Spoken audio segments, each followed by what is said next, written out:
हमने उस दिशा में कुछ हिम्मत दिखाई। राज्यसभा में हमारे पास इतनी संख्या नहीं थी, लेकिन हमें एक विश्वास था कि राज्यसभा दलगत सोच से ऊपर उठ करके देश हित में जरूर अपने फैसले लेगी। और मैं आज बड़े संतोष के साथ कह सकता हूं कि उदार सोच के परिणाम हमारे पास संख्या बल कम होने के बावजूद भी आप सभी माननीय सांसदों की मैच्योरिटी के कारण, समझ के कारण, राष्ट्रहित के प्रति अपनी जिम्मेवारी के कारण, आप सबके सहयोग से हम कई ऐसे कठिन निर्णय भी कर पाए और राज्यसभा की गरिमा को ऊपर उठाने का काम सदस्य संख्या के बल पर नहीं, समझदारी के सामर्थ्य पर आगे बढ़ा। इससे बड़ा संतोष क्या हो सकता है। और इसलिए मैं सदन के सभी माननीय सांसदों का, जो आज वह हैं, जो इसके पहले थे, उन सबका धन्यवाद करता हूं। आदरणीय सभापति जी, लोकतंत्र में कौन शासन में आएगा, कौन नहीं आएगा, कौन कब आएगा, ये क्रम चलता रहता है। वो बहुत स्वाभाविक भी है और वो लोकतंत्र की स्वाभाविक उसकी प्रकृति और प्रवृत्ति भी है। लेकिन जब भी विषय देश के लिए सामने आए, हम सब ने मिलकर के राजनीति से ऊपर उठ करके देश के हितों को सर्वोपरि रखते हुए कार्य करने का प्रयास किया है।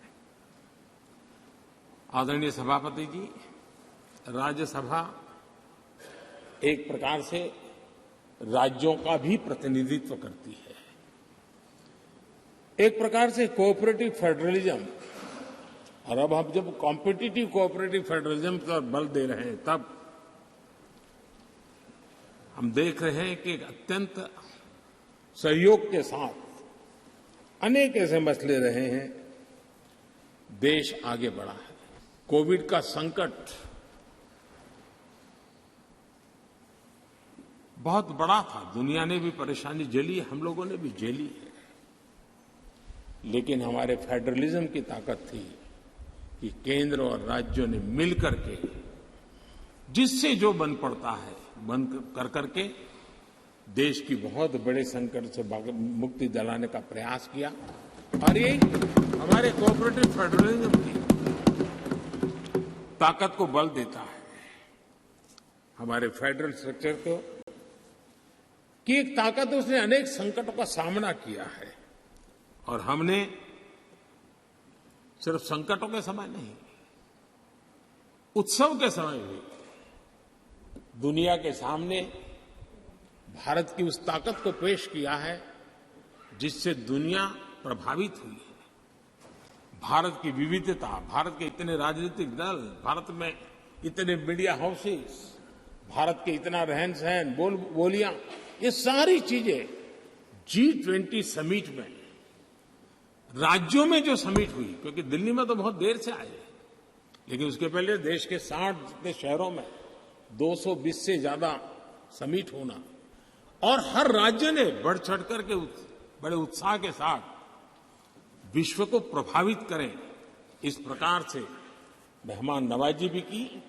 और जो डेलिब्रेशंस हुए, उसने तो दुनिया को दिशा देने का सामर्थ्य दिखाया है। और ये हमारे फेडरलिज्म की ताकत है। और उसी फेडरलिज्म के कारण और उसी कोऑपरेटिव फेडरलिज्म के कारण आज हम यहां प्रगति कर रहे हैं। आदरणीय सभापति जी, इस नए सदन में भी, नई हमारी पार्लियामेंट बिल्डिंग में भी उस फेडरलिज्म का एक अंश जरूर नजर आता है। क्योंकि जब बनता था तब राज्यों से प्रार्थना की गई थी कि कई बातें ऐसी हैं जिसमें हमें राज्यों की कोई न कोई याद यहां चाहिए,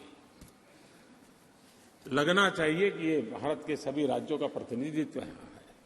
और यहां कई प्रकार की ऐसी कलाकृतियां, कई चित्र जो पूरे हमारी दीवारों की शोभा बढ़ा रहे हैं, वो राज्यों ने पसंद करके अपने यहाँ राज्य की श्रेष्ठ चीज भेजी है।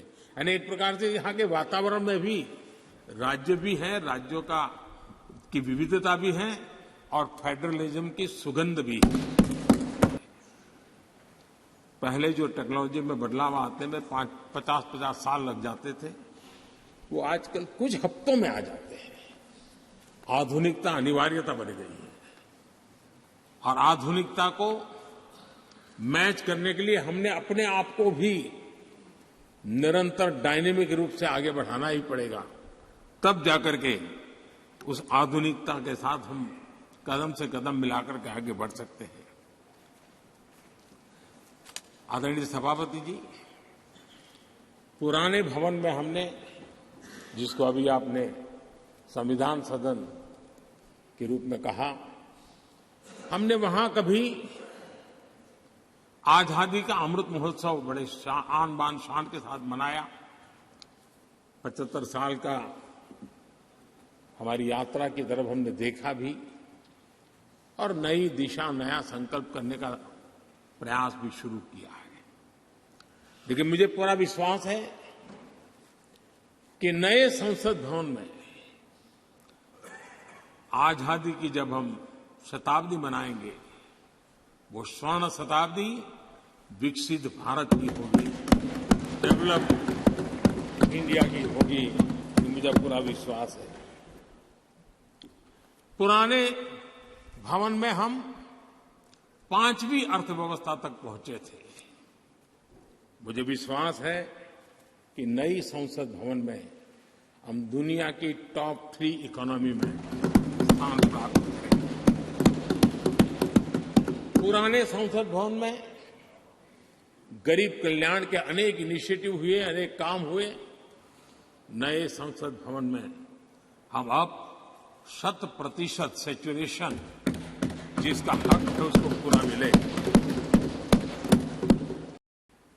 इस नए सदन की दीवारों के साथ साथ हमें भी अब टेक्नोलॉजी के साथ अपने आप को एडजस्ट करना पड़ेगा, क्योंकि अब सारी चीजें हमारे सामने आईपैड पर है। मैं तो प्रार्थना करूंगा कि बहुत से माननीय सदस्यों को अगर कल कुछ समय निकाल करके उनकी अगर परिचित करा दिया जाए टेक्नोलॉजी से, तो उनकी सुविधा रहेगी। वहां बैठेंगे, अपनी स्क्रीन भी देखेंगे, ये स्क्रीन भी देखेंगे, और टेक्नोलॉजी वाले अगर, तो हो सकता है कि उनको कठिनाई ना आए। क्योंकि आज मैं अभी लोकसभा में था तो कई साथियों को इन चीजों को ऑपरेट करने में दिक्कत हो रही थी। तो ये हम सबका दायित्व है कि हम उसमें सबकी मदद करें। तो कल कुछ समय निकाल करके अगर ये हो सकता है तो अच्छा होगा। आदरणीय सभापति जी, इस डिजिटल का युग है। हमने इस सदन से भी उस चीजों से आदतन हमारा हिस्सा बनाना ही होगा। शुरू में थोड़ा दिन लगता है, लेकिन अब तो बहुत सी चीजें यूजर फ्रेंडली होती हैं, बड़े आराम से इन चीजों का अडॉप्ट किया जा सकता है। हम इसको करें। मेक इन इंडिया एक प्रकार से ग्लोबली गेम चेंजर के रूप में हमने इसका भरपूर फायदा उठाना है। और मैंने कहा, वैसे नई सोच, नया उत्साह, नया उमंग, नई ऊर्जा के साथ हम आगे बढ़कर के कर सकते हैं। आदरणीय सभापति जी, आज नया संसद भवन देश के लिए एक महत्वपूर्ण ऐतिहासिक फैसले का साक्षी बन रहा है। अभी पार्लियामेंट, लोकसभा में एक बिल प्रस्तुत किया गया है, वहां पर चर्चा होने के बाद यहां भी आएगा। नारी शक्ति के सशक्तिकरण की दिशा में जो पिछले अनेक वर्षों से महत्वपूर्ण कदम उठाए गए हैं,